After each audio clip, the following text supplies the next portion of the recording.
Mga talata 1 hanggang 13.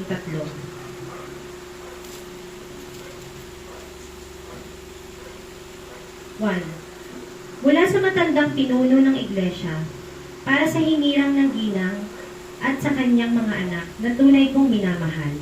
Hindi lamang ako kundi ang lahat ng nakakaalam ng katotohanan ay nagmamahal sa inyo. For the sake of the truth that abides in us and will be with us forever.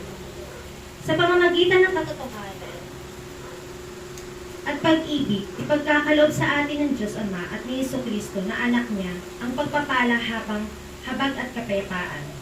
I was very glad to find some of your children walking with you, just as you have received the one and to from the fathers. At ngayon, ginang, hinihiling ko sa inyo na magmahalan tayong lahat. Hindi ito bagong utos, kundi isang dating utos na sa simula pa ay nasa atin na. And this is love, that we walk according to His commandments. This is a commandment, just as you have heard from the beginning, that you should walk in it.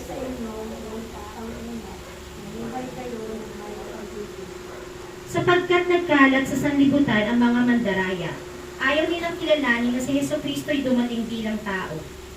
Ang ganoong tao ay mandaraya at kaaway ni Kristo. Watch yourselves that you do not use that you have accomplished, but that you may receive a full reward. Ang hindi nananatili sa turo ni Kristo, kundi nagdaragdag dito, ay wala sa kanya ang Diyos. Sino mang nananatili sa turo ni Kristo, ay nasa kanyang Ama at ang Anak. If we find one of you and does not bring this teaching, do not receive him into your house and do not give him a greeting. Sapagkat ang bumabati sa kanya ay nagiging kaisa niya sa masamang gawain.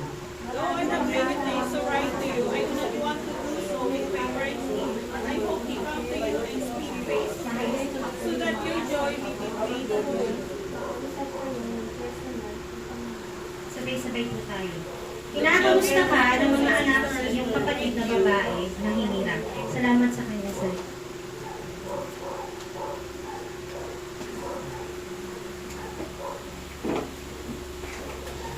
Salamat sa Diyos sa pagkapasa ng kanyang banal na salita.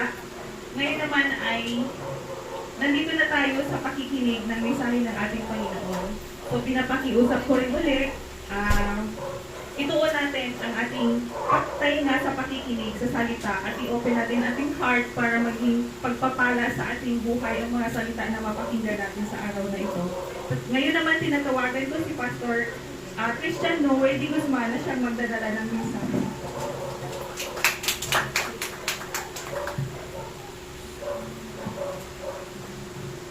Amen. Lahat po ng papuri ay sa Diyos lang. Nadalihin niyo pong nakabukas ang inyong mga Biblia sa aklat ng ikalawang sulat ng John, o 2 John. Sabi nga, dyan lang tayo. Is dyan.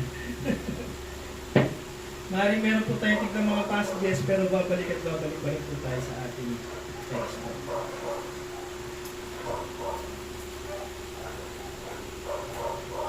Ngayon po, magandang umaga sa ating lahat. At ako po ay nagagalak. Minsan pa, nakadaupang palad ko kayo. Ako po ay naka-assign na speaker po sana sa amin. Tayo po ay laging open sa changes. Amen. At kung ano po ang lead ng ating senior pastor, yun po yung ating susundin.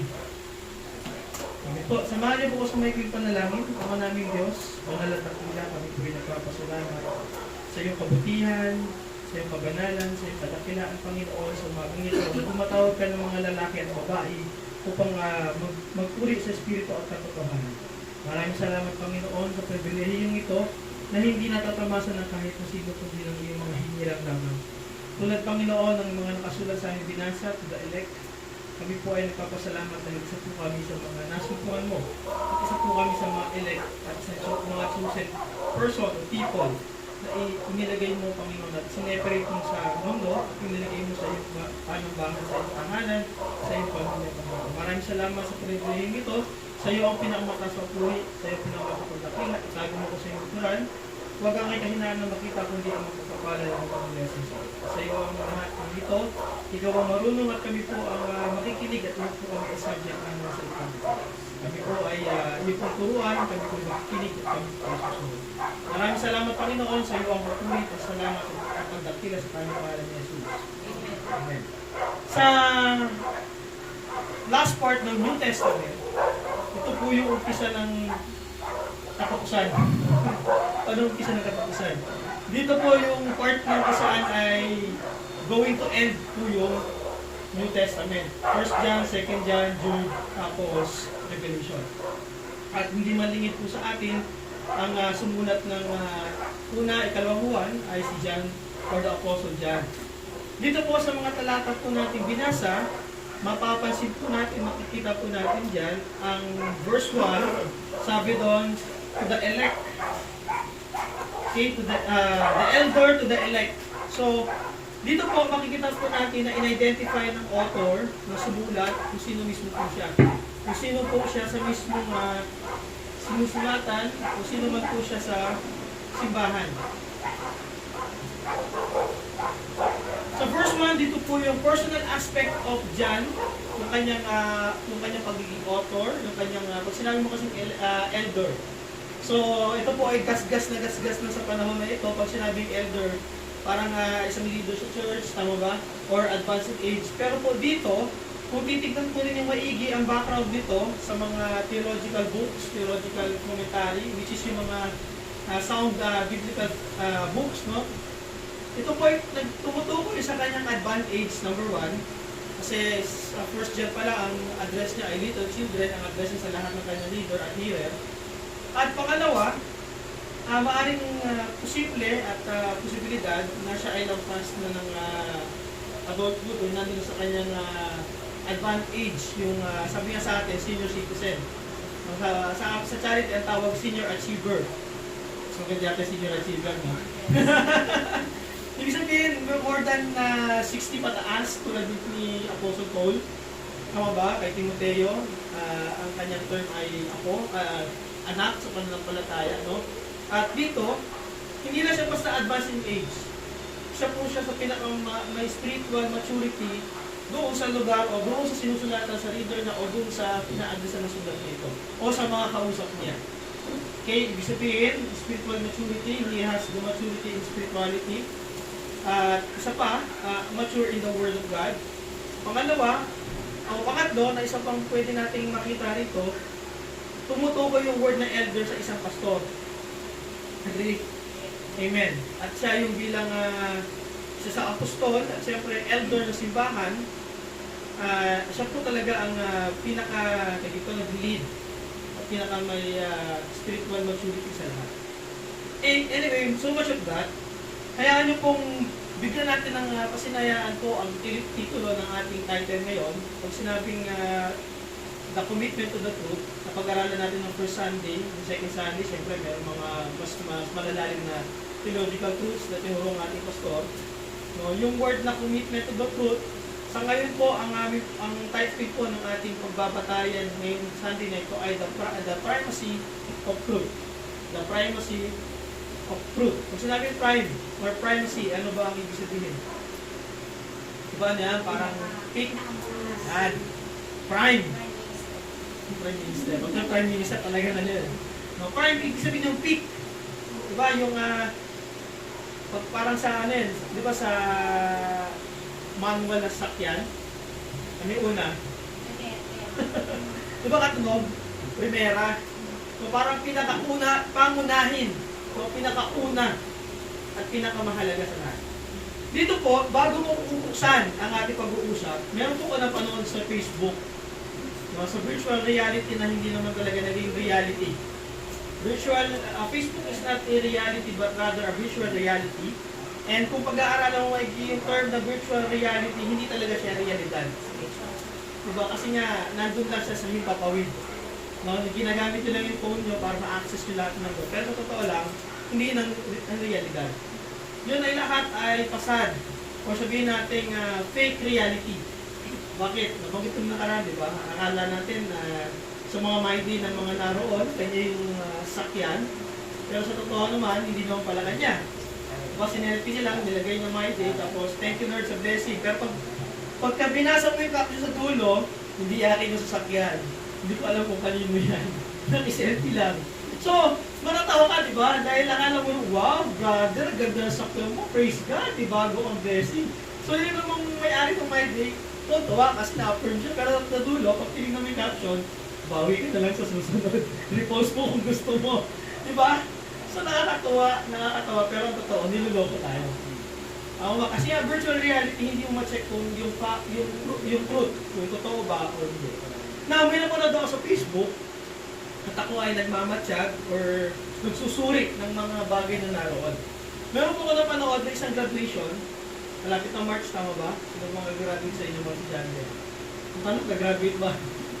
Basta virtual reality lang graduate namin. Anyway, so much of that. Sabi doon, meron po silang panauwi pandangal. Ano ba siya panauwi pandangal? Parang guest speaker.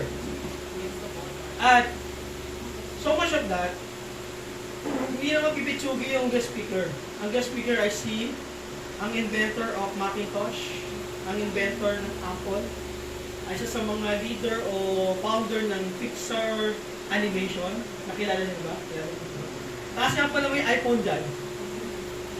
Yan, yung gumawa ng iPhone nyo, yun lang naman ang nagsalita. Hindi ko na pangangalanan, mamaya tanongin niyo sa akin sino siya. Hindi ko na pangalanin kasi naka-live tayo, tapos may recording. So, I want to be as general as is. So, itong mama na to, itong prominenting tao na ito, may 4 na bagay sa kanyang mensahe na sinabi niyang pawang katotohanan ng mensahe na ibibigay niya sa mga estudyante. Okay, ang sinabi niya doon, pero yung 3, tama, ay hindi tama, yung isa tama naman, na merong word na death, lahat tayo ay hahantong sa kamatayan. Hindi ko na yung point out dahil lahat naman ay pupunta ron. Ayoko namang magbigay ng mensahe na patungo sa kamatayan ngayong umaga. But rather, I want to have a message that is a encouragement, wake up call to us as a believer. So sabi nung tao na yan, hindi ka naman sabi pangalan niya. Sabi ng tao na yan, ng guest speaker na yan, meron daw siyang ikukwentong ilang bagay na katotohanan sa kanyang buhay. At ilan dito niya note ko. Number 1, you must connect the dots from your past or from the present back to your past to identify where you are going now. Sabi doon, you must connect the dots of your past to your present para malaman, maintindihan mo kung bakit ka naririto sa lugar na ito. Parang napaisip ako doon. Parang ganito lang yan sa madaling sabi. Halimbawa, forgive me for this kind of illustration pero gagamitin ko muna. Halimbawa, broken family ka ngayon. Pasabihin mo sa sarili mo, kaya pala ganito ang family ko dahil broken family din yung magulang ko at yung magulang ng aking partner. Naka-relate ko ba kayo sa bagay niya? May mga ganong tao na sinisisi ang kanilang kalalagayan ngayon dahil sa kanilang mga nakaraan. Tama? Pasok tayo sa individual. Hindi tayo makamove on ng 2024 dahil meron tayong hurt tayo o mga backlog tayo ng 2023. Mga unfinished business, mga hindi natupad na pangarap, di ba? Ng mga bagay na hindi mo nakamit ng 2023. Kaya nanghihinayan ka sa 2023 at ngayon 2024 na. Kasi mo, pag susulat ka ng January 1, January 1, ang sinusulat mo 2023 pa rin. Tama ba? Awa ko lang. Nung isa nagkakamali tayo lagi 2023 pa rin kasi bakit hindi tayo makaget over from our sabi nung guest speaker na yun, you must connect the dots from your past to present to understand where are you now and where you will be. Sa Biblia, iba ang katotohanan ng Biblia. Sabi ng Biblia, ang turo ng Biblia sa Colossus, you must seek the things which are above, which are in heaven, and fixing your eyes to Jesus. Pagdating sa Hebrews, the author and perfecter of your faith. Tama ba?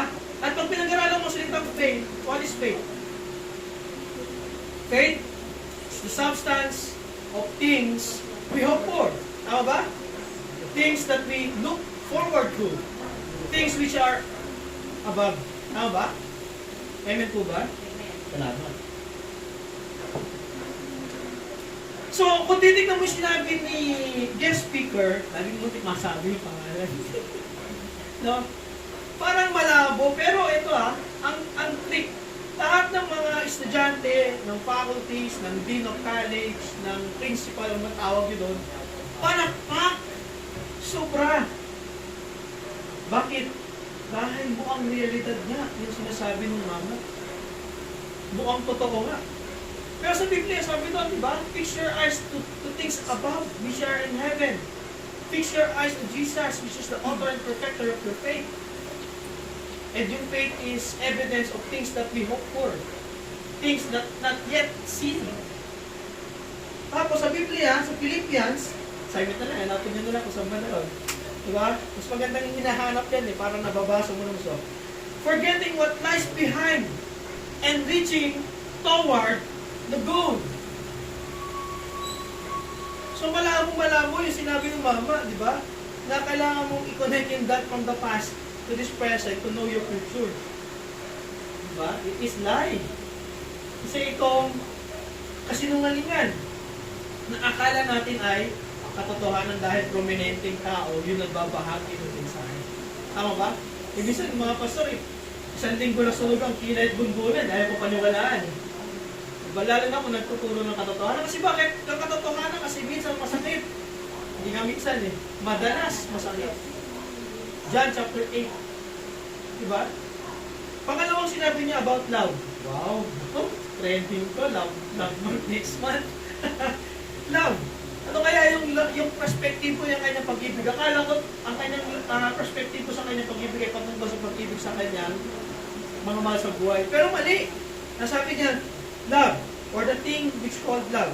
Sabi niya, love the thing that you love, or always love the thing that you love to do. It is the matter of the heart. Okay na. Yan. Sabi lang, mahalin mo daw ang mga bagay na lagi mong mahal na ginagawa. At ito po yung matter of the heart.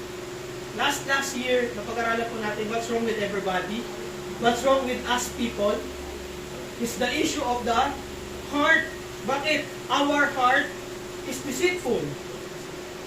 And the heart of the problem is the problem of the heart. Yes, no? Ang problema, ang puso ng problema ay ang puso na may problema. May puso ba tayo? Problema, baka may problema. Diba? Minsan, ang ating puso ay laging gusto lang yan yung gusto niya. Pero pagka napag-usapan na yung bagay na totoo at masakit sa kasing-kasing man, ayaw mo yan. Diba? So sabi niya, mahalin mo na yung mga bagay na gusto mong gawin. Magpursige kang mahalin at gawin ang mga bagay na gusto mong gawin. Diba, paano kung mali na yung ginagawa natin? Mahalin mo lang, gawin mo lang, that is the matter of the heart. Tama bang makipamatok tayo sa mga hindi manampalataya? What fellowship it may lead? Magpe-fellowship ba ang anak ng mga liwanag at ang anak ng dilim? Ang ama ng ating ang ama natin sa liwanag at ang ama ng kadiliman, magpe-fellowship ba? Anong relationship ni Kristo at ni Belial? O ni Satanas? Eh bakit?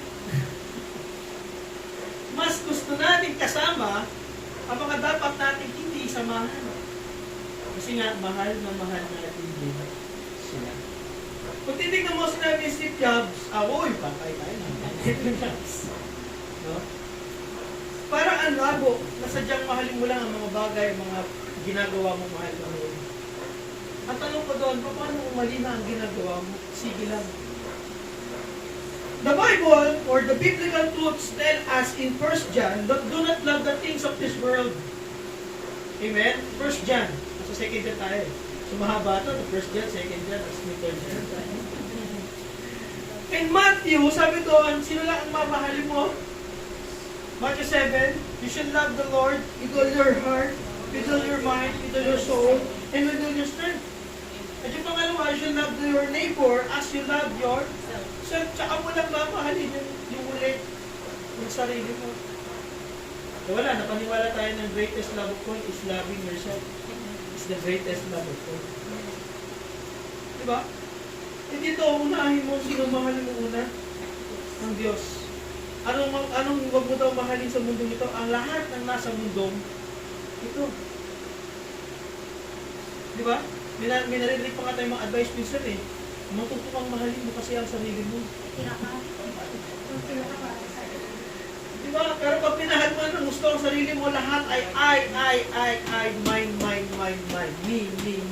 myself. Me, myself, and I. Meron pang kasunod, selfie. Di ba? Medyo pangit ang background sa akin ng selfie. Bakit? Pag sinelfie mo, sino ba nakukuhaan mo? Di ba mas malaki ikaw? Pero ako lang naman yun. Diba? Mas magandang tayo lahat magkakasama. Tama ba? So, pangalawa yun. Pangatlo, ay ano ba ang biblical truth sa sinasabi ng Bible patungkol sa pagmamahal? No? The Bible tells us that the problem is, or the heart of the problem is the problem of the heart. Kaya sabi ni R.C. Sproul, what's wrong with you people? Sabi ni John MacArthur, what's wrong with everybody? Si R.C. Sproul pointing out, no? Si John MacArthur, lahat tayo, ano pang mali tayo sa atin? Okay. Pangatlong sinabi niya at kinote niya, for to end his message, kasi lahat ng message may conclusion. Pero ako introduction pa lang. Sabi dito, he quoted a publishing firm na sinabi niya, stay hunger, stay foolish. Isipin mo, sa apat na mga binahagi niya, tatlo na ang mali at nag-end pa siya dito sa gantong statement, stay hunger, stay foolish. Kung tatagalogin ko, pangit sa Tagalog, hindi mo maging pakagutom ka at maging baliw. Pangit. Saan ka magiging uhaw at gutom? Hindi nga nilinaw ni Mr. Guest Speaker. O saan ka magiging foolish? Ang Biblia ba nagtuturo na tayo maging foolish? Sa Old Testament o sa New Testament, alam ko, be wise as a serpent, but be humble. Sa Proverbs, kung binasa mo, kung gusto mo ng wisdom and knowledge, you must, the fear of the Lord is the beginning of wisdom and knowledge. Di ba hindi tuturo ng Biblia na maging matalino tayo? Tama ba ito sa sinabi ng Mr. Speaker? Stay hunger and stay foolish. Alam niyo kung sino yung foolish? Yung mga walang salita ng Lord at hindi na nananampalataya sa salita ng Diyos. Sino yung mga gutom, hindi nakatagpo ng the living bread and the living water, which is our Lord, Jesus Christ. The Bible tells us not to be foolish. At ang Bible nagsasabi na tayo ay masasatisfy ng living bread at ang living water at ng kanyang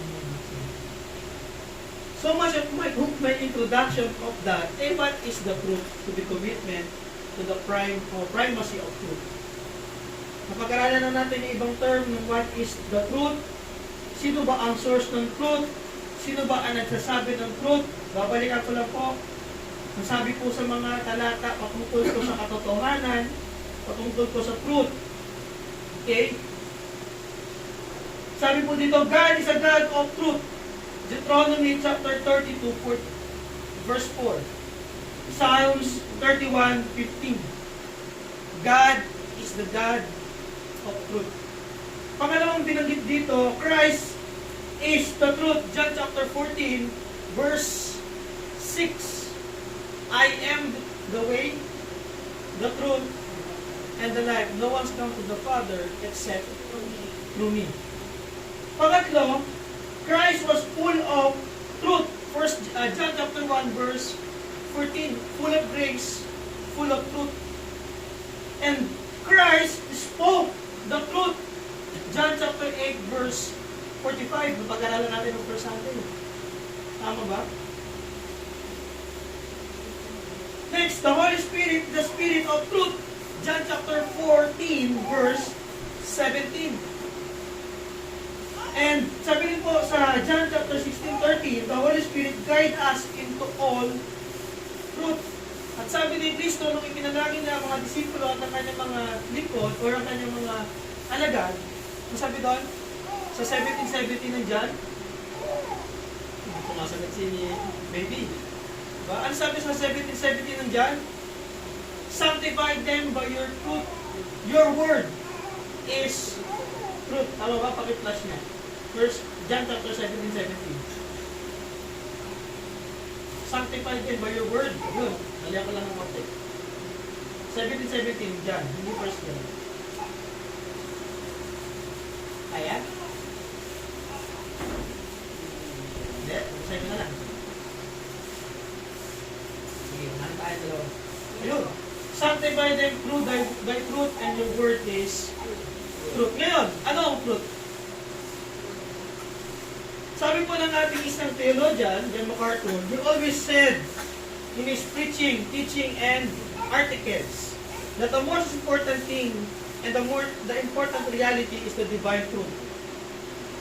Pinakamahalagang realidad ay patungkol sa divine truth. Yung mga bagay na binanggit ko kanina, who is the source of truth? Sino-sino ang truth? Sino ang nagsalita ng truth? That's the part of divine truth. Yung mga hawak din yung Biblia, it speaks about the divine truth. The gospel speaks about truth. Amen? Amen. So ano ang truth? Bakit ba kailangan itong pag-aralan?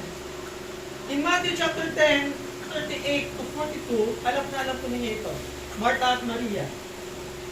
Sino ba si Maria? Si Martha muna. Laging abala.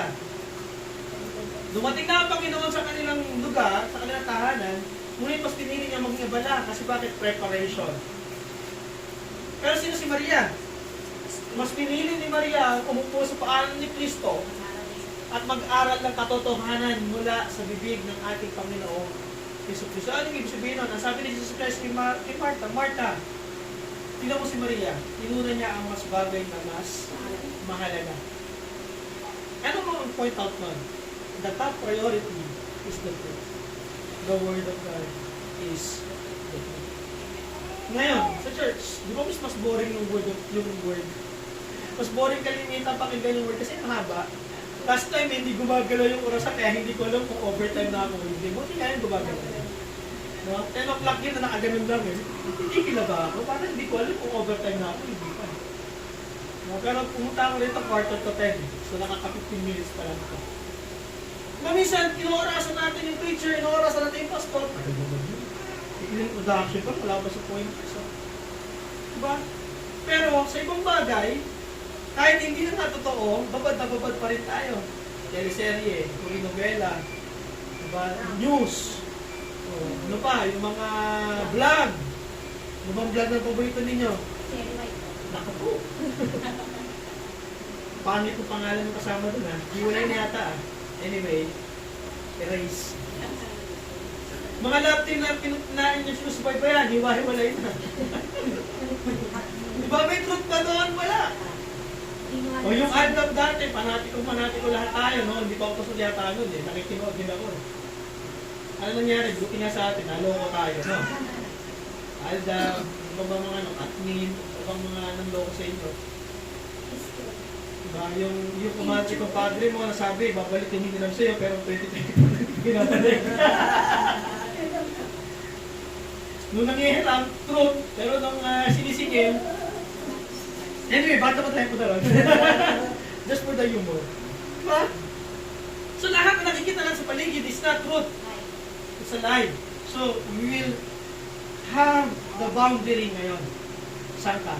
Truth side o lie side? May katayin, di ba? Lie na lie. Wala bang truth? Diba? So ano? Tapos na tayo. Diba ang katotohanan, 15 minutes pa lang. Nakakalipas. Pero parang haba na. Because person or people nowadays hindi gustong marinig ang katotohanan. Tama ba? May mga kasama tayo noon sa katotohanan na iniwanan ang katotohanan.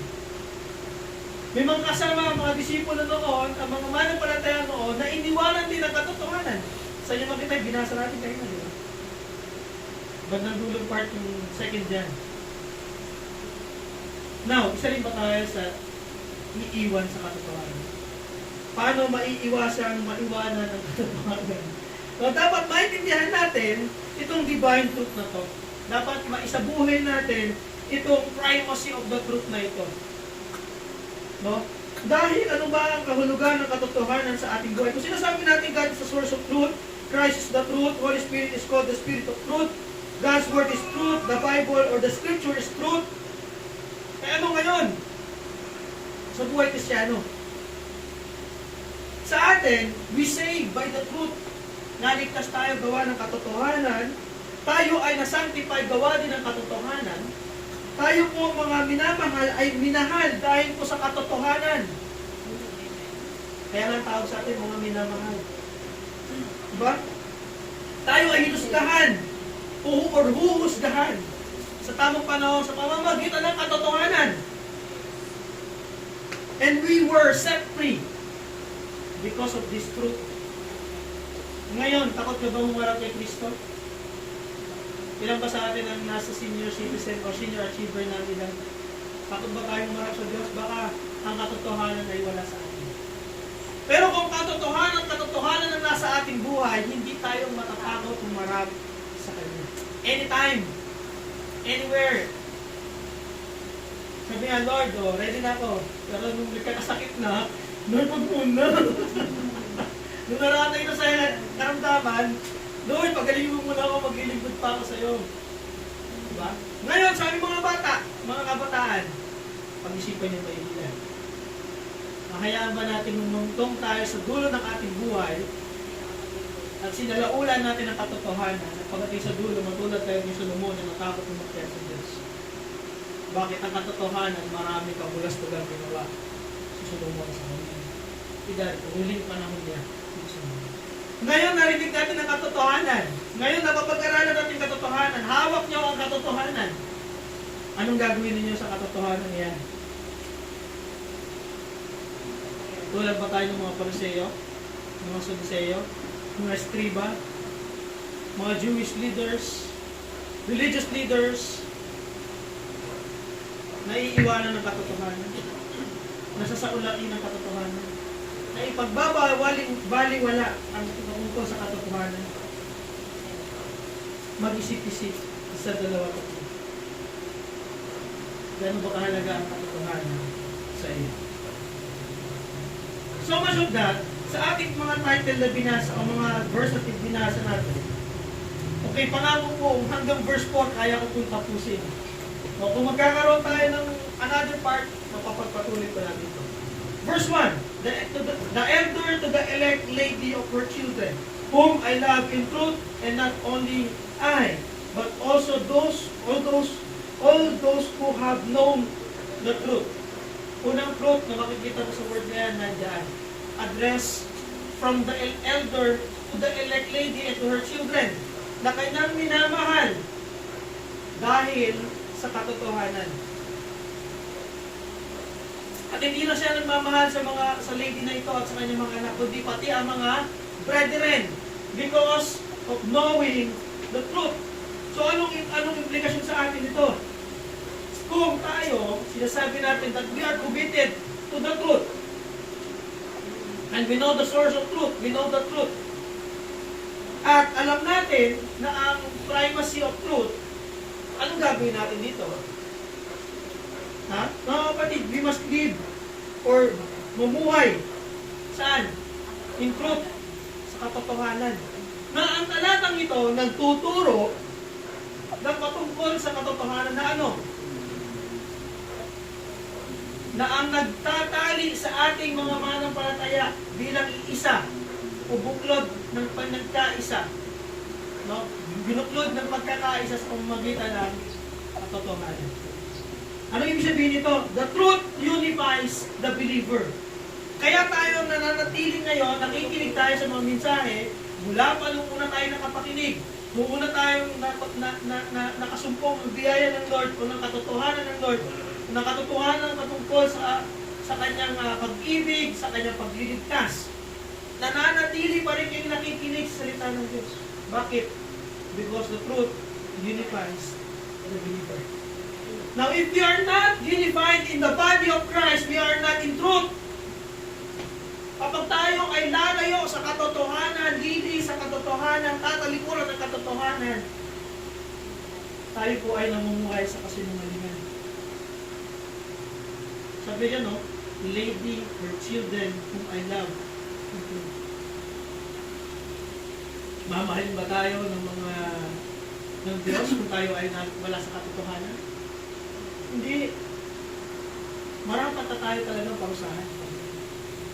Pero kung tayo ay nasa katotohanan, ang pag-ibig niya ay hindi magmamali sa kahit sino mang nananatili sa katotohanan. At ang isang manampalataya na patuloy na nakikipellowship, saan? Sa body of Christ, ay nanatili sa katotohanan. Bakit? Huwag kalilitaan ng bawat pagtitipon. Sa makikita, Hebrews chapter 10, 25. Kung ikaw ay nasa katotohanan. Pangalan ng anak ni Pastor Martin, Aletheia, meaning truth. Nawa, mga kapatid, sa bawat mensahe maririnig na katotohanan mula sa Biblia, huwag mawala ang katotohanan sa inyong mga puso at sa inyong mga mind. Because it unifies the believer. Mag-aaway-away tayo dito pag tayo ay nasa lie side at yung iba sa truth side. Tama ba? Ngayon, kung tayo ay nasa isang page, anong page? 2 John, verse 1. Tayo ay sama-samang nasa katotohanan. Pangalawa, verse 2. Sabi po dito, because of the truth which abides in us will be in forever with us. Pangalawang katotohanan na atin po pwedeng masumpungan sa umagang ito ay the truth indwells the believers. Kung tayo ay binubuklod o binubulid at pinagkakaisa, gawa ng isang katotohanan mula sa ating Panginoon, ito dapat ay nananaghili sa ating buhay. Tama mo ba? Ano bang English na nananatili at nananaghili? Diba, remain, abides, at kung titignan mo yung dalawang word na yon, indwells in us. Bakit? Ano ba ang banal na spirito? Diba, sabi ko sa inyo kanina, He is the Spirit of Truth. Amen po ba? Siya ang spirito ng katotohanan at ang spirito ng Diyos ay mananahan sa atin, never been na hindi kasama ang katotohanan sa buhay mo mag-i-indwell. Gawa ng banal na spirito. Pastor, bakit yung iba parang walang indwelling of truth? Walang salita ng Lord. Bakit? Basa dili. Manalangin dili. Sumamba sa Diyos, hindi sa pastor ha, hindi sa simbahan. Sumamba sa Diyos dili. Paano ka magkakaroon ng indwelling of the truth? Paano ka magkakaroon ng truth sa iyong buhay?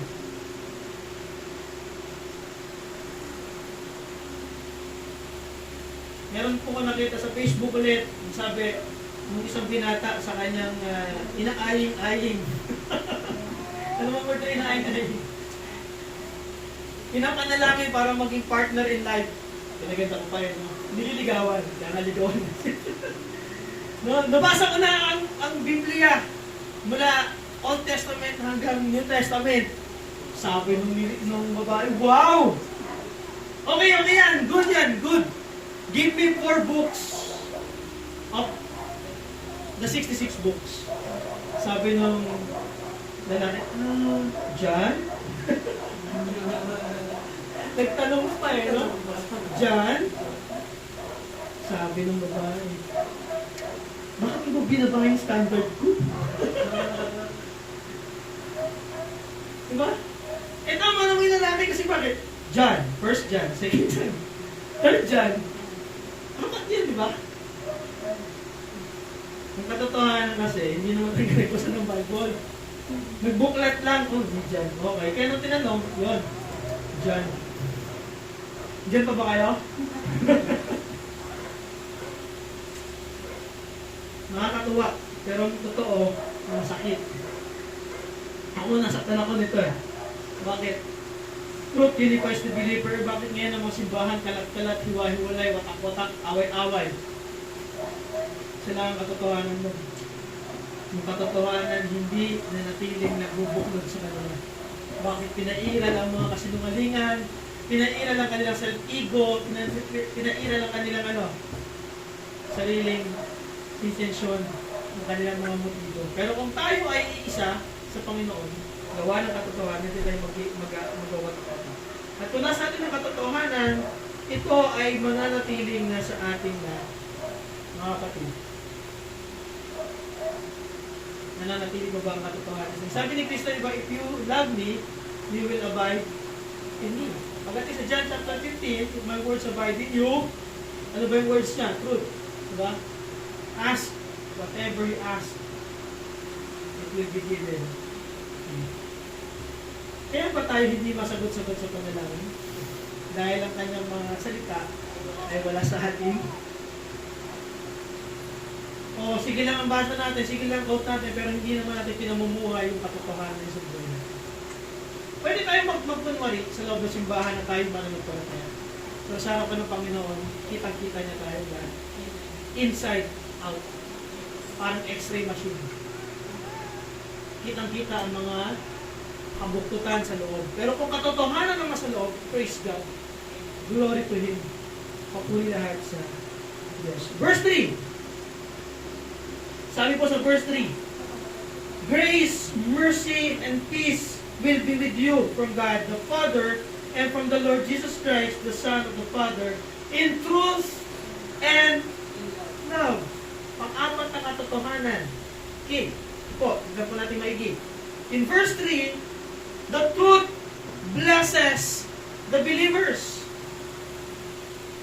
Teka. Pastor, prosperity gospel ba yan? Hindi. Himay-himay natin kung ano mga blessing niya kapag nasa inyong katotohanan. Diba? Kasi pag sinabi ito yung blessing, ano ka agad eh. Magagawa sakyan, magagawa cellphone, iPhone. Ano bang iPhone latest ngayon? 15, diba? Napapatayan tayo sa pagpila doon. Ano ka ba? Maraming datong, maraming salapi, ano ka ba? Fame, influence, prestige. Yung agad, I'm blessed. Diba? Kaya minsan, ang mga Kristyano, pagpupunta sa simbahan, gusto lang ma-bless. Pero yung word of blessing or bless, hindi naman alam ang tunay na kahulugan ng katotohanan sa word na bless. Makarios. Makarios ba? Good yun talaga, good. Sa ibang term, oteos elegay. Yan natin pag-usapan yun. Greek. Diba? Bless. How will you define blessing? How will you define a person that is blessed? How about it? Tingnan nyo may grace, mercy, and peace. How to be blessed? That the grace of God dwells in you. That the mercy of God, saves you. That the peace of God, dwell upon you. Kasi bakit? You have peace with God, and peace in God. Kung sino ngayon naman mga anxieties? Anxiety attack. Tawag ko dyan, pangit attack. Tingnan mo kapag ka nagpapanik ka, yan mo sumuha mo sa lamig mo, pangit, di ba? Kaya kung maraming wrinkles yan, kasi pangit attack ako noon. Gusto nyo magkatulad ng ganito? Sige kayo. Diba? Ano yung sabihin ko? Ang dami kong isipin, ang dami kong alahalin na dapat di ko namang inaalala at iniisip araw-araw, paano ko bukas, paano ko sunod na taon. Diba?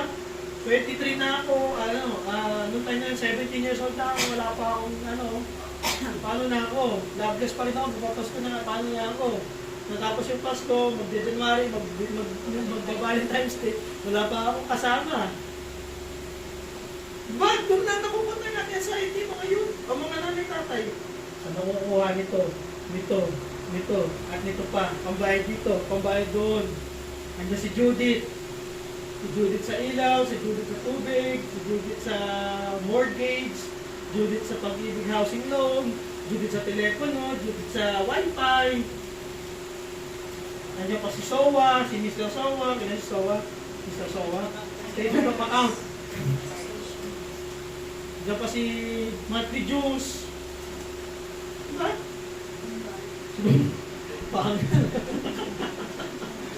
Nandiyan pa si Kumpadre, si Kumare. Diba? Sabi mo kay Gumpay, wala si nanay. Kasi bakit? Sabi ni nanay, umalis daw siya. Sabi ni Gumpay, hindi ah, dyan yung binili niya sa akin chinelas, oh. Tingnan nyo. Tignan natin kapag nakatingin tayo sa mapili lang bagay. Yung word na blessing, yung blessed, being favored, hindi natin maintindihan bakit. Akala natin sa being blessed ay puro material na bagay. Hindi ba yung blessing is yung pagkakaligtas natin mula sa puwat ng Diyos? Mula sa dagat-dagatan ng buhay? Na ikaw ay patuloy pa rin nakakapakinig ng katotohanan at hindi pambobola. Basta suwa na lang kayo sa pambobola noon. Kung alam ko lang na ganyan ka na, sinuli na kita sa nanay mo, sa tatay mo, sa magulang mo. Pabola ka eh. Sabi nga, nagpaligaw tayo. Pero being blessed is full of grace. Grace. Ano ba ang grace? Unmerited favor.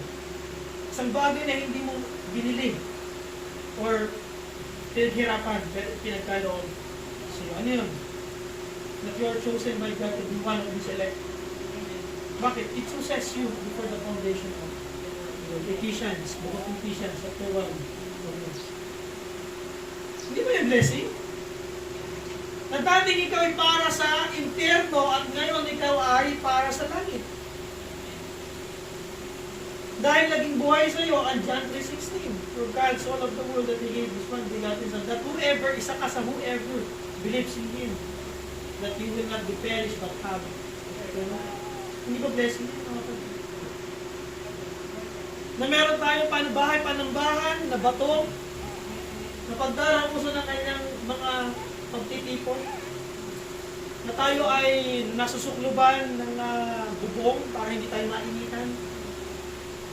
Ang iba pong mga Christian churches nowadays, pumunta kayo ng South Africa, ng ibang bansa, na persecuted ang Christianity, persecuted ng mga manong wala simbahan. Kung hindi underground, doon sila sa parang. At sa Scottish history, para na sila ay makapanimbahan, pupunta sila, tatawid sila ilang bundok. Ilang ilog ay malamig, di ba? Malamig lang. Isipin mo, mga karay-karay nila yung mga anak nila. Babagkasin nila yung wild ilang. Mababasak sila doon, mahahamugan sila doon para lang panambahan. Eh, how about us? In the comfort of our own choices. Bakit? Meron tayong sakyan. Kung wala tayong sakyan, walking distance.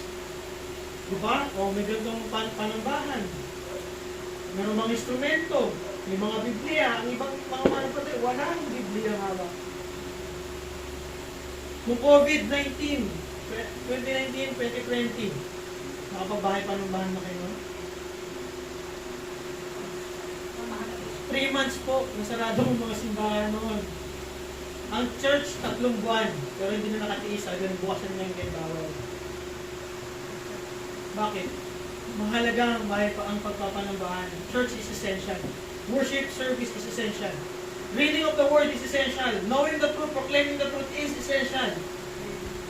Tapos ngayon, tumukonti tayo, wala na pandemic na. Buti pa lang pandemic, no? Lahat gusto ba una magsimba?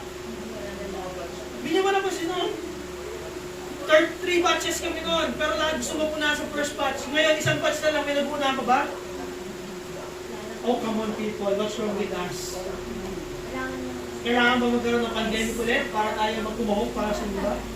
Para matuto ng katotohanan, para tumayo sa katotohanan, para iproklama ang katotohanan. Sana may dumating na COVID 2024. Gusto naman, first yan Bakit? Para magising ulit mama ng pagtaya sa katotohanan. Bakit? Natakot kasi tayong mamatay. Yun ang katotohanan sa COVID-19, 2020, 2021. Pero nung dineclare ng World WHO at ng Health, ng Department of Health na okay lang lumabas kahit walang mask kasi may vaccine na. Labasan na, okay, sige. Pero sa church, naglabasan na rin.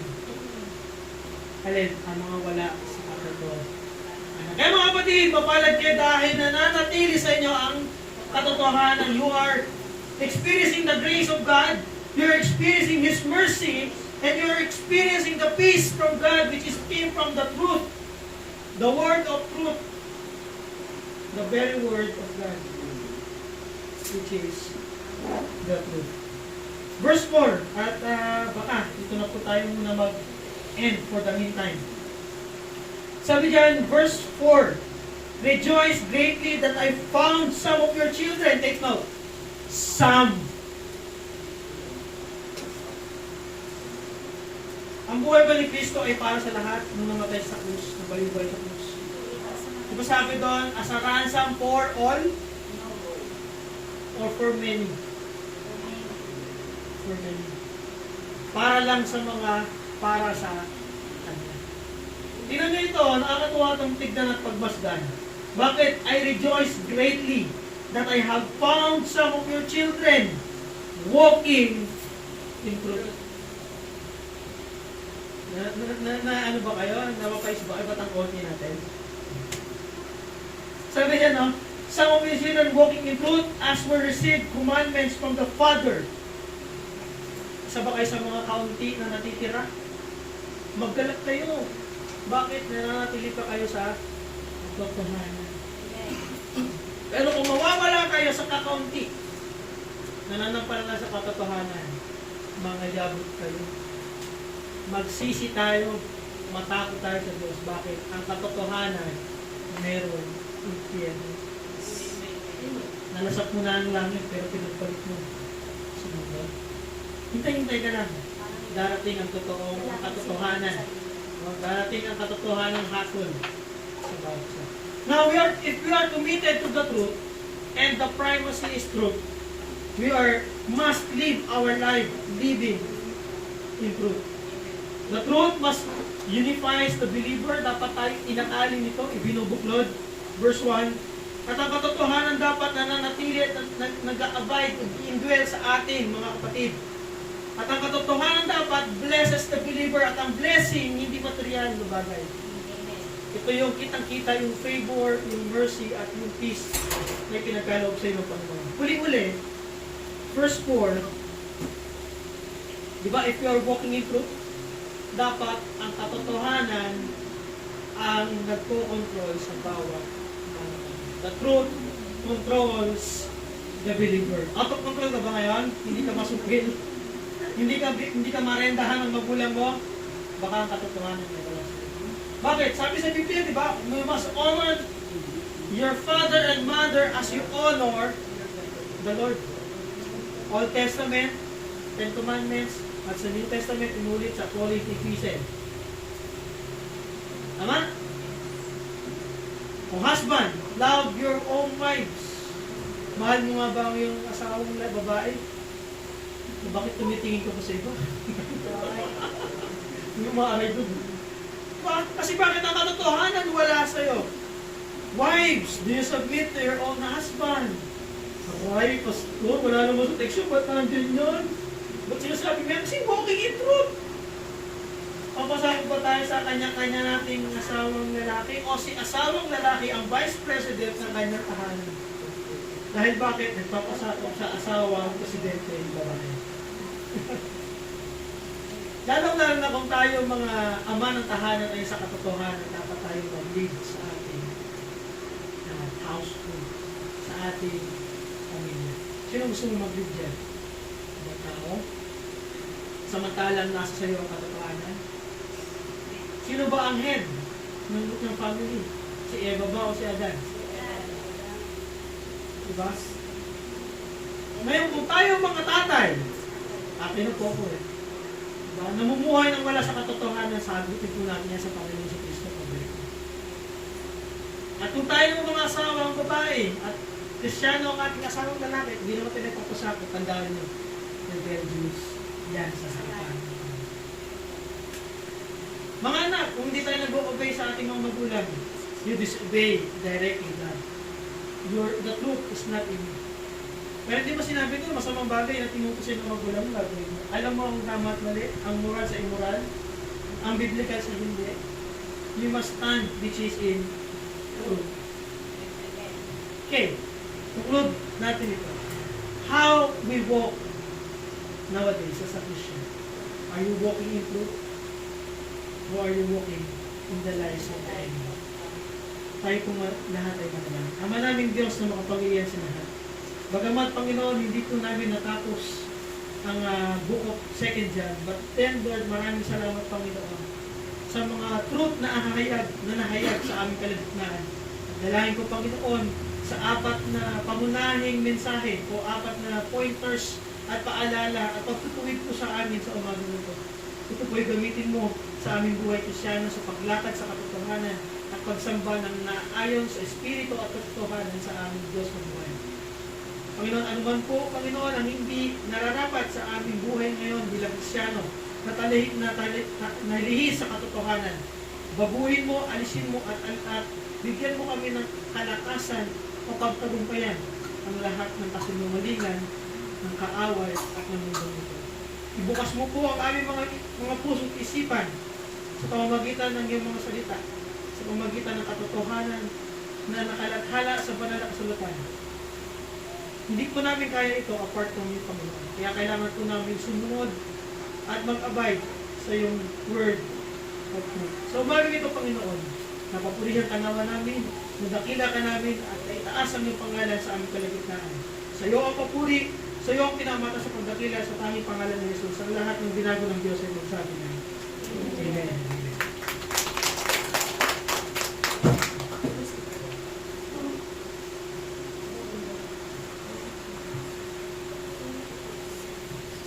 Tawagin po natin natin presider.